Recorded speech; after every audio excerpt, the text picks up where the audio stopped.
आणि हो, उद्या जे तीर्थप्रसादाला संध्याकाळी माणसं येतील त्यांना प्रसादासोबत की काय काय देणार? सगळं ठरलंय बाबा. तिखटा मिठाच्या पुऱ्या आहेत, गुलाबजाम आहे आणि बरंच काही आहे. तुम्ही काळजी नका करू. नाही नाही, मी आपलं माझ्या आवडीचं काय म्हणून विचारत होतो. हो ना, नैवेद्य देवाला दाखवायचंय, तुम्हाला नाही. हे घ्या राधिका, एकदा बघून घे बरं सगळं आलंय का. बघते मी. चला, आता पूजेचं साहित्य देखील आलं. वा, बरं झालं बापा गुरु, तू खूप मोठं काम केलं. बरं, तू चहा देऊ का एकदम जेवणच घेते? नाही नाही, जेवूच आहे ना डायरेक्टली. हा.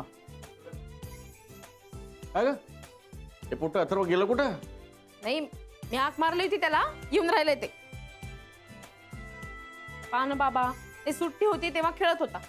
आता सुट्टी संपली तरी खेळाचं भूत काही उतरत नाही त्याच्यावरनं. अगं पण सुनबाई, खेळू दे, लहान आहे तो. जेवढा खेळ तेवढा व्यायाम होईल.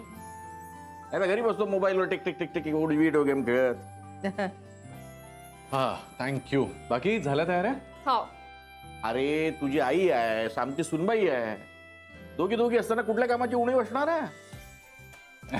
हे घे. नाही, हे मात्र खरं आहे हा. या दोघींनी एकदा एखादं काम मनावर घेतलं की ते पार पाडल्याशिवाय दोघी शांत बसतच नाहीत. मग मंगा, आमची राधिका का घरचं काम पण तितकंच चांगलं करते आणि बाहेरचं कामही तितकंच नेटानं करते.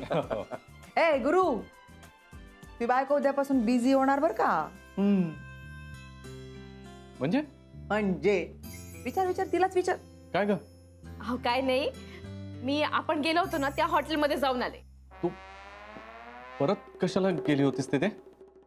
अहो त्यांना आपलं प्रपोजलही आवडलं आणि आपले प्रोडक्ट्सही. अच्छा अच्छा. अरे म्हणजे मोठी ऑर्डर मिळायची शक्यता आहे तुला? हो, परवा भेटायला बोलवलंय मोठ्या साहेबांनी. नक्की आवडणार, मला खात्री आहे.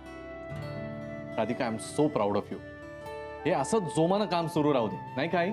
मग का लागणारच ती जोमाने कामाला. आता पाय बरं किती मस्त काम करते ती आणि बिजी राहते.